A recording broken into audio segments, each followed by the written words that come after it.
They sent a predator into your world, a so-called social Darwinist, meant to break you. But you didn't fight, you observed. Every move, every word measured, and slowly, silently, you turned the hunter into something human. They never saw it coming.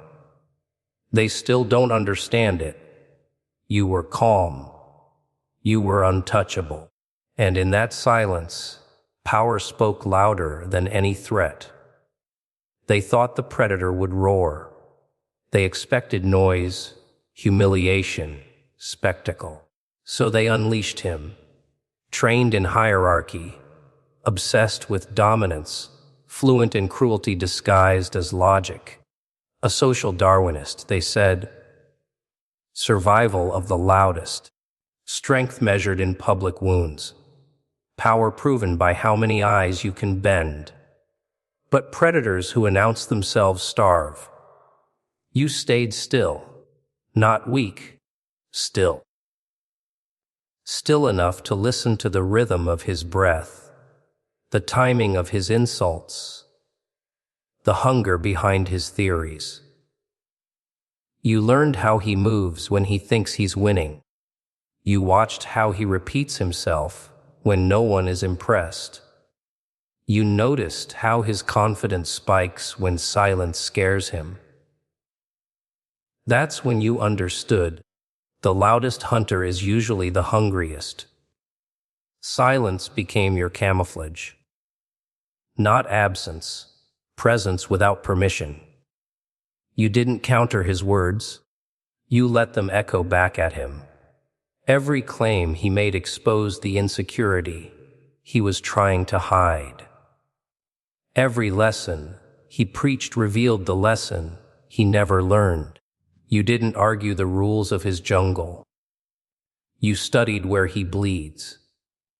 Predators who rely on cruelty rely on reaction. So you denied him food.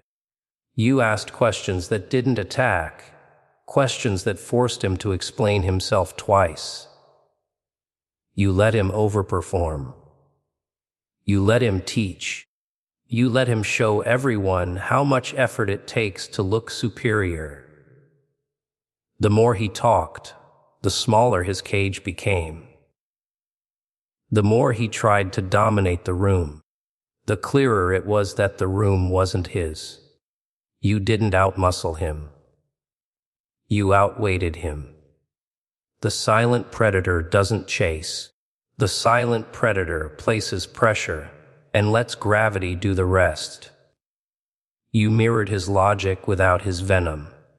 You repeated his ideas stripped of contempt. Suddenly, his worldview sounded thin. When cruelty lost its theater, it looked like desperation. When dominance lost its audience, it looked like fear. He began correcting himself mid-sentence. He began softening his tone without noticing. He began explaining why he wasn't what he clearly was. That's when the transformation started. You never tried to make him human. You just removed the mask that made him feel less so. He adjusted. He moderated. He searched your face for approval and didn't find it. The predator started negotiating with the silence. He stopped humiliating and started justifying. He stopped hunting and started reasoning. The hierarchy he worshipped failed him because it needed submission, and you gave him nothing to stand on. The room felt it before he did. The shift, the quiet inversion of power. People confuse silence with surrender. But silence is where predators with patience live. You let him walk into his own reflection. You let him hear himself without the applause. You let the weight of his words press down until they lost their edge. He wasn't defeated. He was exposed. And exposure is more dangerous than opposition. Now he speaks carefully. Now he listens. Now he measures himself. Not because you spared him, but because you controlled the environment where his cruelty couldn't survive. The silent predator doesn't need blood. It needs time. And time, when handled correctly, turns hunters into students, tormentors into witnesses, and loud philosophies into quiet confessions. They thought humiliation required force, public pressure, mockery sharpened into performance. So they built a trap meant to close fast, designed to corner you, expose you, reduce you to reaction. A social Darwinist understands only one language: dominance displayed, weakness punished in front of witnesses. But traps that snap too quickly reveal who set them. You didn't resist the frame. You stepped inside it. A calculated trap doesn't look like resistance. It looks like compliance with precision. You allowed the setting. You allowed the rules. You allowed the narrative to breathe just long enough to memorize its structure. You studied how humiliation is staged, how cruelty needs rhythm, how the audience is coached to expect blood before it knows why. Every trap has pressure points. You found them quietly. You answered without defending. You responded without denying. Each sentence you gave was clean, narrow, intentional. No excess, no emotion. The trap expected panic. You offered clarity. It expected conflict. You gave alignment. And alignment is dangerous when it's temporary, because it lowers the guard of those who believe they are winning. The trapper relaxed. That's when timing mattered. You let him escalate. You let him decorate his logic with superiority. You let him teach the room what he believes strength looks like. Each example he used tightened the geometry of the trap, only now it was shaping around him. The more he explained, the more predictable he became. Predictability is the first weakness of anyone who worships hierarchy. You didn't challenge his worldview. You amplified it. You repeated his principles with exactness, stripped of cruelty but faithful to structure. The room began to hear the math without the menace. And when menace disappears, the math looks cold, narrow, insufficient. His theory, once intimidating, now sounded mechanical, like instructions for a machine that only works if no one questions the wiring. You asked questions that required him to commit. Not loudly, precisely. Each answer narrowed his options. Each clarification removed an escape route. He began choosing between consistency and image, and every choice cost him something. The trap didn't spring, it compressed. Pressure increased without movement. Silence did the work. Eyes shifted. Attention slowed. The room recalibrated. Calculated traps don't humiliate. They isolate. He started defending ideas no one attacked. He corrected tones no one used. He softened claims mid-argument and hardened them again when he felt exposed. That oscillation told the truth. Power that needs constant adjustment isn't power, it's maintenance. You never accused him. You documented him in real time. By staying exact, you forced him to exaggerate. By staying calm, you forced him to perform. The trap revealed itself not as an attack on you, but as a test of him. And he was unprepared to be measured without applause. The hierarchy he trusted required submission to function. You gave him analysis instead. The trap closed invisibly. Humiliation relies on speed. You introduced delay. Delay made his cruelty echo. Delay gave his words weight. Delay turned his certainty into something examinable. The audience stopped reacting and started noticing. That shift is lethal to dominance built on intimidation.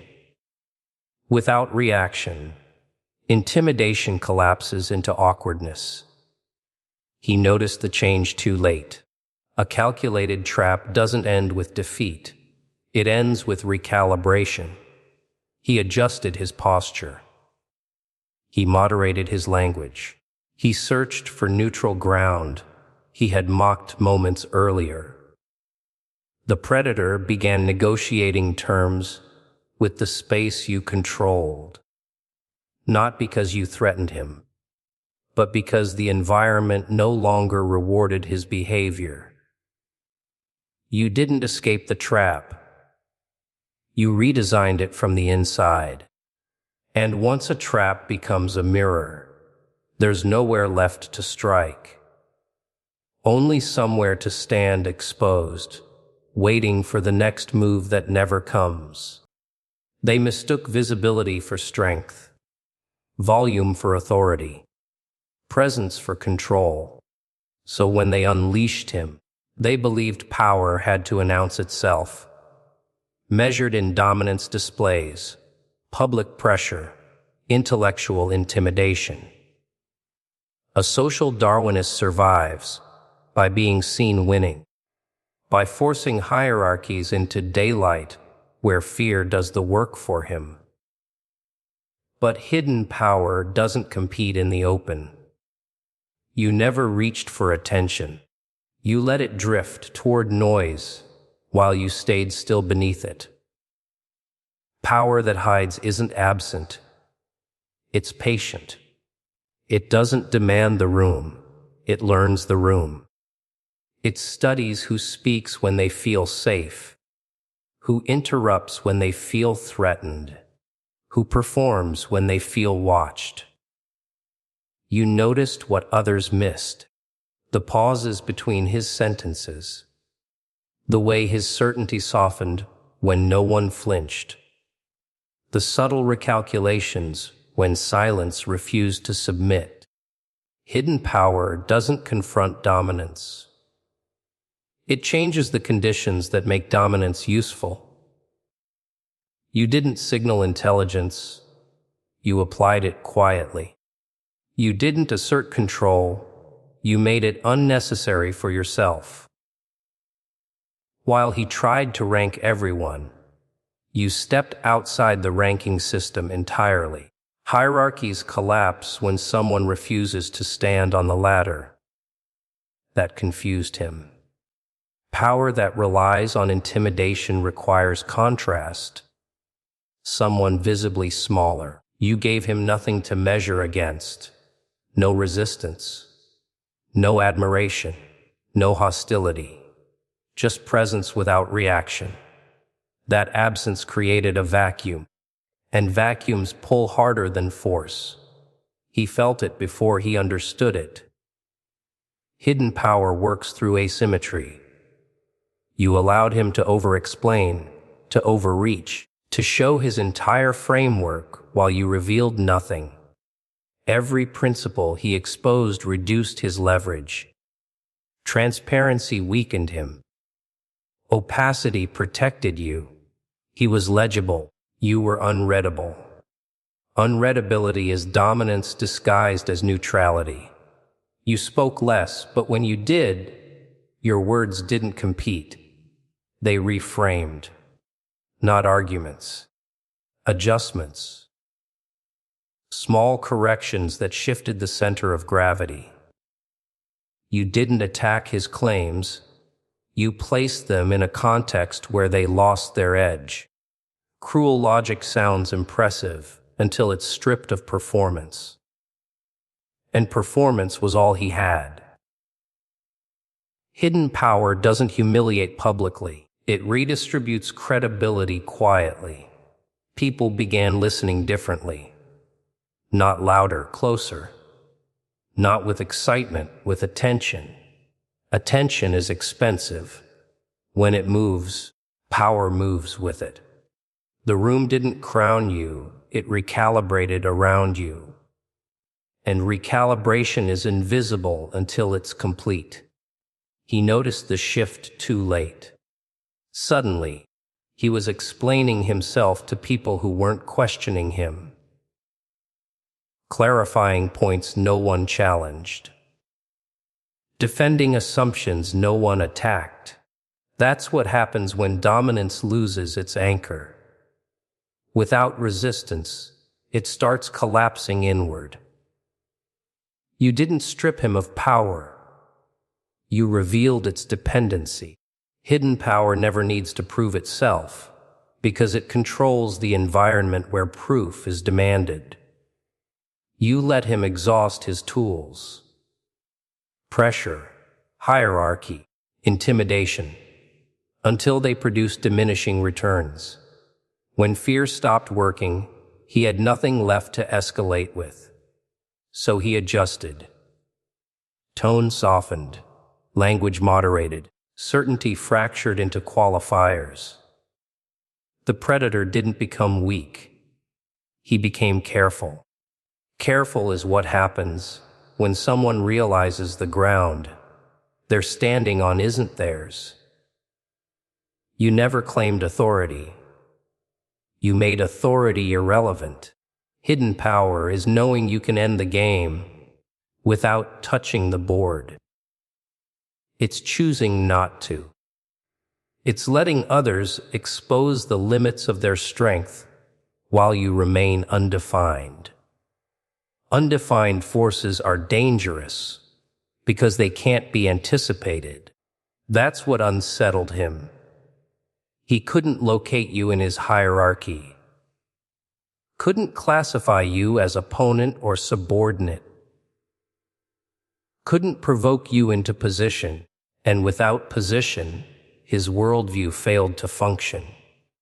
Systems built on dominance break when someone refuses to be categorized. You stayed human. He lost his armor, not because you attacked him, but because hidden power doesn't need confrontation. It waits until dominance collapses under its own weight, then stands exactly where it always was, unchanged, watching the silence do the work. They believed control meant direction. Tell someone who they are. Tell them where they belong.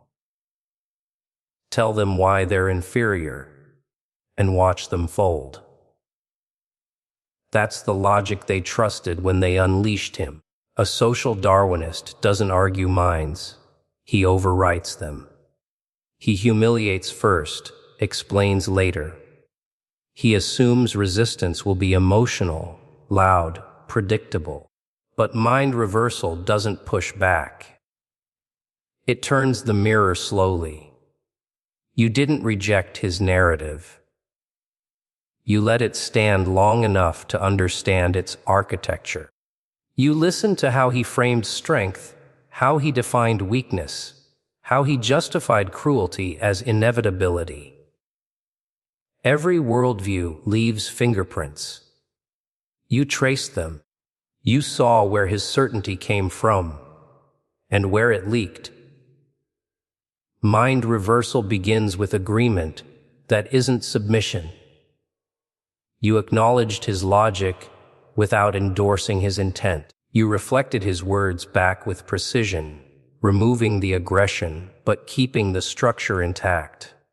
Stripped of hostility, his ideas sounded colder, smaller, less heroic. When intimidation disappears, ideology has to stand on coherence alone. And coherence failed him. You didn't argue conclusions.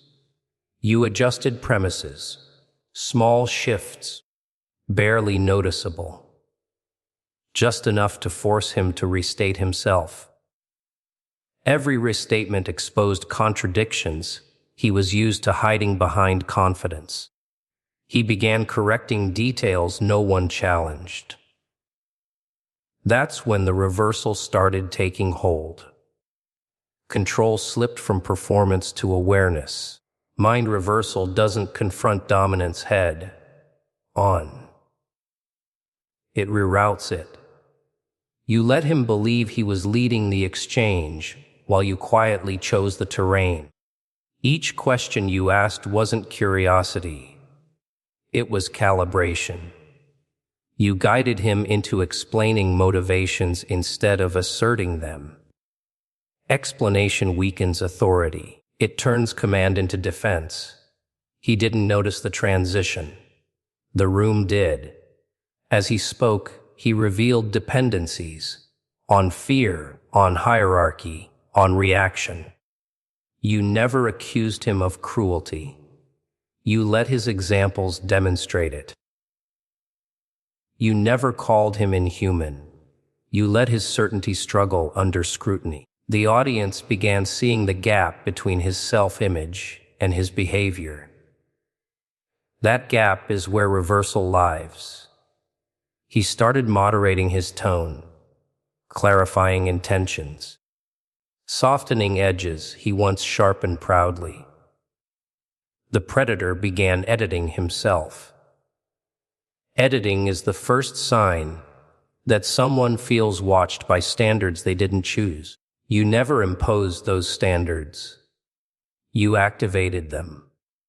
Mind reversal works by removing permission. Permission to dominate. Permission to humiliate. Permission to be unquestioned. You didn't revoke it loudly. You let it expire. Without reaction, without submission, without opposition, his authority lost context. He wasn't challenged. He was repositioned. You framed strength as restraint without preaching it. You demonstrated control without naming it. By staying composed, you forced contrast. His aggression looked excessive. His confidence looked performative. His hierarchy looked outdated. Not wrong, irrelevant. Irrelevance is fatal to dominance. He began adapting to you. Adjusting language, seeking neutral ground he once mocked. That's the moment reversal completes. When the hunter starts negotiating terms with the environment he thought he owned. You didn't win an argument. You changed the reference point. Mind reversal doesn't flip opinions. It flips self-perception. He stopped seeing himself as the apex and started seeing the room as something that could judge him. Judgment introduces humanity. Humanity introduces limits. Limits terrify those who rely on superiority to function. He became careful. Careful people are readable, predictable, bound by consequence. The very framework he used to dominate others now applied to him. Not because you enforced it, but because he internalized it. You never humiliated him. You returned awareness. Awareness stripped the armor. It forced him into self-observation. And self-observation is the one condition dominance can't survive. Because once someone sees themselves clearly, they can't hide behind theory, hierarchy, or cruelty anymore. Mind reversal doesn't end with silence. It leaves someone standing inside their own reflection, aware of every move they make, while you remain exactly where you started, unchanged, unreadable, watching the pressure do the rest.